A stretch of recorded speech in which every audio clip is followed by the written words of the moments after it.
Hello दोस्तों, स्वागत है आपका टेक्निकल ट्रेनर में। मैं समीर सर। आज हम लिनक्स स्टार्ट करने जा रहे हैं। तो अगर आप टेक्निकल बैकग्राउंड से हैं और आप नॉन टेक्निकल से हैं तो उससे कोई फ़र्क नहीं पड़ता। अगर आप मेरी लिस्ट फॉलो करेंगे जिस हिसाब से मैं डालूँगा one step by step video, so you will learn Linux in a easy way. So start करेंगे हम इंट्रोडक्शन से। तो अगर आप नए हैं हमारे चैनल पे तो हमारे चैनल को सब्सक्राइब करें और देन लेट्स गो। हमारा पहला क्वेश्चन है कि व्हाट इज अ लिनक्स। तो बेसिकली मोस्टली लोगों से क्वेश्चन पूछा जाता है तो लोग जवाब देते हैं कि Linux is a open source operating system. तो देयर इज अ प्रॉब्लम के Linux is not a operating system, Linux is a kernel. तो हम फर्स्ट ऑफ ऑल कर्नल और ऑपरेटिंग सिस्टम के बीच का डिफरेंस जानेंगे। हम जानेंगे कि what is a operating system और व्हाट इज अ कर्नल। उसके बाद हम लिनक्स इंट्रो स्टार्ट करते हैं। ठीक है। तो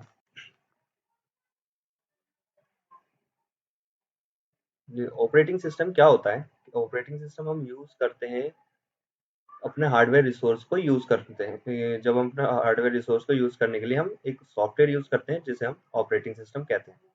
तो बेसिकली क्या होता है कि ऑपरेटिंग सिस्टम में बहुत सारे प्रोग्राम्स लिखे हुए होते हैं जो कोडर्स डेवलपर वगैरह जो होते हैं, हमारे डेवलपर्स जो होते हैं, वो उसे पहले ही सेट करते हैं।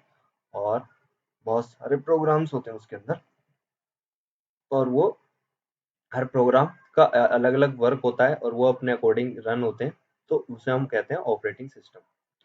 तो बेसिकली जैसे इसे हम ऑपरेटिंग सिस्टम कहेंगे, ये हमारा ओएस हो जाएगा कि ये अलग अलग हमारे प्रोग्राम्स हो जाएंगे कि किस प्रोग्राम का अलग वर्क है, हर प्रोग्राम का अलग वर्क होता है। तो क्या होता है कि ये तो हमारा ऑपरेटिंग सिस्टम हो गया। लेकिन अब ऑपरेट कर्नल क्या होता है कि किसी भी एक उसमें जो ऑपरेटिंग सिस्टम जो होते हैं हमारे, उसमें मेन प्रोग्राम होता है। बेसिकली हम उसे सेंट्रल प्रोग्राम कह लें या फिर एक प्रोग्राम होता है। जैसे हमारी आर्मी में क्या होता है कि एक ग्रुप होता है, उस ग्रुप का एक कर्नल होता है। तो कर्नल क्या करता है, उन सबको कमांड करता है, उन्हें कंट्रोल करता है। तो बेसिकली सेम वर्क यहाँ होता है कर्नल का। तो ओएस के अंदर जितने भी प्रोग्राम होते हैं उनको एक मेन प्रोग्राम होता है जिसे हम कर्नल कहते हैं, वो उन्हें कंट्रोल करता है और वो उनको कंट्रोल करता है और मैनेज करता है। तो हम उसे कर्नल कहते हैं। तो इतना आपको समझ में आ गया होगा। तो I hope you will understand. तो हमारा क्या होता है, एक बार और बता दिया जाए तो हमारे सिस्टम को चलाने के लिए हमें एक ऐसे सॉफ्टवेयर की जरूरत होती है जिसमें बहुत सारे प्रोग्राम्स होते हैं। तो उसको तो हम कहते हैं ऑपरेटिंग सिस्टम। एंड ओएस में एक ऐसा मेन प्रोग्राम होता है जिसे हम सेंट्रल प्रोग्राम भी कह सकते हैं, जो बाकी के अदर्स प्रोग्राम को मैनेज करता है, कंट्रोल करता है, उन्हें कमांड करता है। उसे हम कर्नल कहते हैं। तो अगर हम स्टार्ट करें कि अब व्हाट इज अ लिनक्स। तो लिनक्स बेसिकली हमारा लिनक्स में क्या है, लिनक्स की हम स्टार्ट करते हैं कि सबसे पहले अराउंड 1940 में हमारे एक बेल लैबोरेटरीज है, उसके अंदर एक ऑपरेटिंग सिस्टम की कोडिंग लिखी जा रही थी और वो वहीं रोक दिया गया। ठीक है। तो ये थोड़ा सा ज्यादा बैक से है। तो ये प्रोग्राम जो ओएस के लिए जो कोडिंग लिखी जा रही थी 1964 में, इसे स्टॉप कर दिया गया। और किस वजह से हुआ था वो तो शायद मुझे याद नहीं है बेसिकली, बट ये स्टॉप हो गया था। तो आगे चलकर इसे इसी कोडिंग को 1969 में अगर आप कंप्यूटर टेक्निकल बैकग्राउंड से तो आप डेनिस रिची को जानते होंगे, इन्होंने सी लैंग्वेज भी लिखी थी। ठीक है। तो डेनिस रिची हो है एक, और इनके एक पार्टनर हुए हैं जिनका नाम है केन थॉमसन। ठीक है। केन थॉमसन, इन दोनों ने मिलके उस प्रोग्राम को जो 1964 में लिखा जा रहा था ऑपरेटिंग सिस्टम के लिए, एक कर्नल लिखा जा रहा था, उसे इन्होंने कंप्लीट किया। और उसे कंप्लीट करने के बाद इन्होंने उसको नाम दिया यूनिक्स। ठीक है। अब बेसिकली क्या हुआ कि जब यूनिक्स दिया और इन्होंने इसे ओपन सोर्स रखा, तो ये ओपन सोर्स था और इसमें कोई दिक्कत नहीं थी, ये सब बढ़िया था। बट क्या हुआ कि कंपनियों ने क्या करा, जो उस वक्त की कंपनियां थी, कंपनियों को तो प्रॉफिट से मतलब होता है, तो कंपनियों ने इस कर्नल को उठाया और उन्होंने अपने सॉफ्टवेयर डेवलप किए इसके साथ यूज करे के, जैसे अभी मैंने बताया कि कर्नल को हम बहुत सारे सॉफ्टवेयर के साथ यूज वो प्रोग्राम के साथ यूज करके एक ओएस बना देते हैं। तो सेम कंपनी ने क्या करा, प्रोग्राम्स लिखे और इस कर्नल के साथ जोड़ा और उसे लॉन्च करा, क्रिएट किया। और लोग उधर उस वक्त की कंपनियां ने, जैसे आईबीएम वगैरह हुई है, इन कंपनियों ने उसे मिलाकर एक अपने अपने ऑपरेटिंग सिस्टम लॉन्च किए जो हाईली पे थे, जिनके लिए हाईली पे करना पड़ता था लोगों को। तो वो जाके उनमें से ही जाके एक यूनिक्स बना था जिसके लिए लोगों को पे करना पड़ता था। ठीक है, तो 1991 में लिनक्स टॉरवर्ल्ड ने उन्होंने क्या करा, उन्होंने रीड करा यूनिक्स को, ओपन सोर्स जो कोड थे उन्हें रीड करा और इन्होंने अपना एक पर्सनल लिखा जिसका नाम इन्होंने 1991 में लिखा और इन्होंने अपने नाम के ऊपर दिया जिसे हम बोलते हैं लिनक्स। इन्होंने लिनक्स लिखा। तो 1991 में इन्होंने लिनक्स लॉन्च करा और लिनक्स को ओपन सोर्स रखा। ओपन सोर्स का मतलब होता है कि इसका कोड को अवेलेबल करना, कि अगर मेरे बाद या किसी भी बंदे को इसमें कुछ चेंज करने की जरूरत पड़ गई तो उसको ये वो उसको मेरे पास ना आना पड़े, वो अपना आप ही मॉडिफाई करे और अपना यूज करे। तो इन्होंने इस कर्नल को, लिनक्स को, जो इन्होंने लिनक्स क्रिएट किया, इसे ओपन सोर्स रखा। और फिर इसमें ही आगे चल के कंपनियों ने हमारे आगे चल के कंपनियों ने क्या करा, जैसे हमारे पास बहुत सारी कंपनियां हैं, जैसे रेड हैट हो गई, ठीक है, और उबंटू हो गया, और से हो गया, और Kali Linux हो गया। ऐसे बहुत सारी कंपनियां हैं जिन्होंने क्या करा, आगे चल के इन्होंने कर्नल उठाया लिनक्स का, और लिनक्स का कर्नल लेने के बाद इन्होंने अपने अपने ऑपरेटिंग सिस्टम लॉन्च कर दिए। ठीक है, तो अगर हम बात करें रेड हैट की, तो रेड हैट ने 3 ऑपरेटिंग सिस्टम लॉन्च किए अपने, जिसमें इसने एक तो लॉन्च किया RHEL, और दूसरा इन्होंने लॉन्च किया, दूसरा क्या था, सेंटोस। तीसरा इन्होंने लॉन्च किया फिदोरा।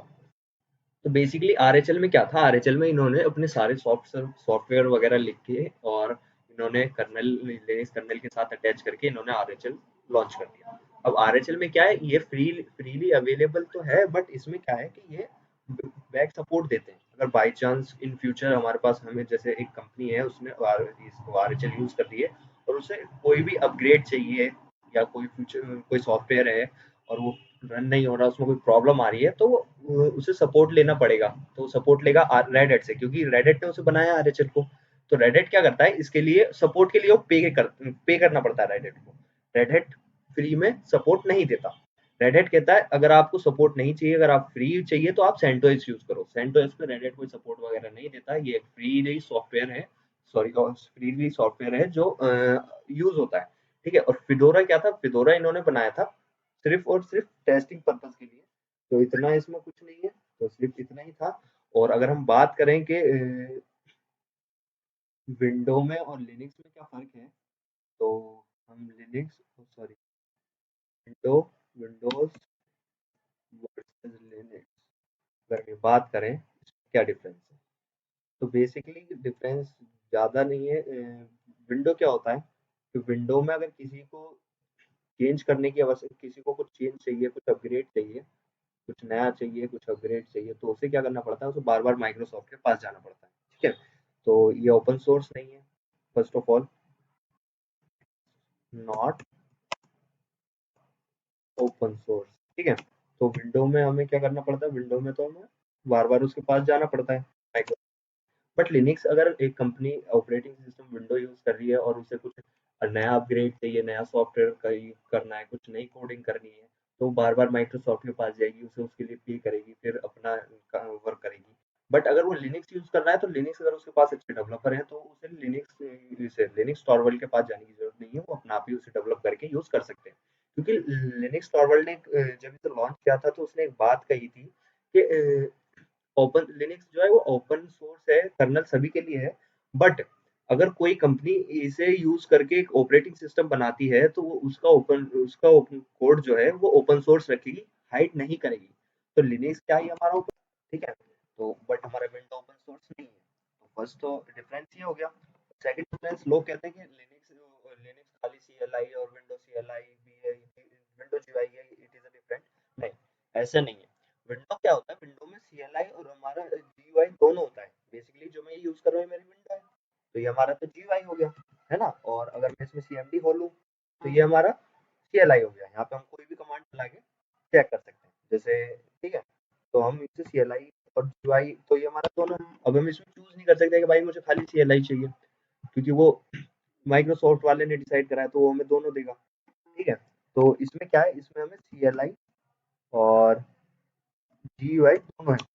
ठीक है, इसमें भी लिनक्स में भी दोनों है, बट इसमें क्या है, इसमें ये हमारे ऊपर डिपेंड करता है कि हम इसे CLI और GUI दोनों भी इंस्टॉल कर सकते हैं, और हम इसे खाली CLI भी इंस्टॉल कर सकते हैं।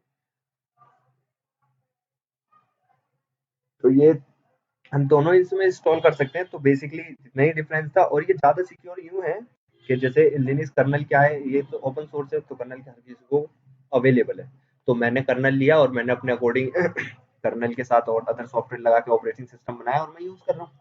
अब सामने वाले बंदे को नहीं पता मैंने कौन से सॉफ्टवेयर डेवलप किए हैं, कौन से कर्नल के साथ लगा के यूज़ कर रहा हूँ, तो इसलिए ये ज़्यादा सिक्योर है। बट विंडो क्या है, विंडो सेम है, क्योंकि उसका ओपन सोर्स है ही नहीं वो, उसका कोड वो तो सेम है, वो तो जो विंडो वाला दे रहा है, जो माइक्रोसॉफ्ट वाला हमें दे रहा है, वो तो सब वही है। तो उसको वो भी सिक्योर है, बट लिनक्स ज़्यादा सिक्योर है इसके मुकाबले।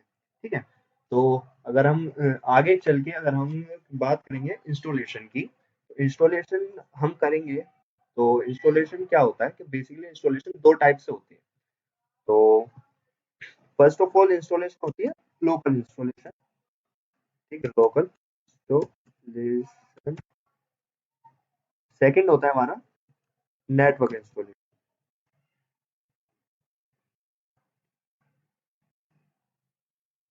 ठीक है, सेकंड होता है नेटवर्क इंस्टॉलेशन। तो लोकल इंस्टॉलेशन तो आप नाम भी समझ गए होंगे कि नॉर्मली हम जो यूज करते हैं अपने सिस्टम में, कि हमने एक सिस्टम में बूटेबल डिवाइस लगाए, वो पेन ड्राइव वगैरह, और हमने विंडोज इंस्टॉल करी और वो हो गया, तो वो तो हमारा लोकल हो गया। और नेटवर्क इंस्टॉलेशन क्या होता है, नेटवर्क इंस्टॉलेशन ये होता है कि अब मेरे पास कंपनी है, एक कंपनी है। अब उस कंपनी में बहुत सारे, उसमें 5,000 सिस्टम है।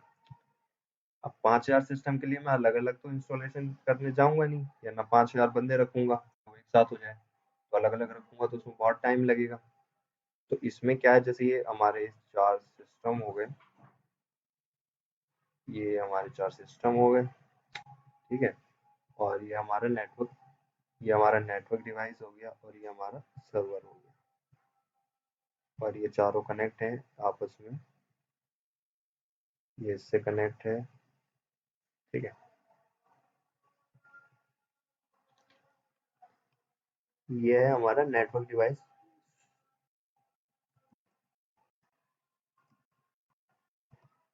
ठीक है, ये तो हमारा नेटवर्क डिवाइस हो गया।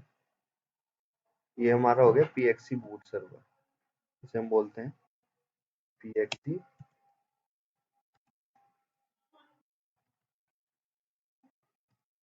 Boot server. तो इसमें क्या होता है कि हमने सर्वर में PXE इसमें हमने इंस्टॉलेशन करी, और हमने सेट कर दिया कि हमें किसको इंस्टॉल करना है, और हमने इस सारे सिस्टम को अपनी क्या करा, नेटवर्क डिवाइस से अटैच कर दिया। तो उन्हें नेटवर्क आईपी मिल गई, जब उन्हें नेटवर्क आईपी मिल गई तो हम उन्हें बूट कर देंगे, तो वो सर्वर से लेके इंस्टॉल हो जाएगा। तो हमारा PXE सर्वर में क्या होता है, PXE सर्वर में हमारा दो चीजें इंस्टॉल होती है। एक तो हमारा DHCP यूज होता है ताकि हमें डिफॉल्ट आईपी सभी को मिल जाए, और दूसरा हम यूज करते हैं SSH यूज करते हैं। ठीक है, तो ये हमारा बेसिकली ये है। तो और आने वाली वीडियो में इंस्टॉलेशन देखेंगे,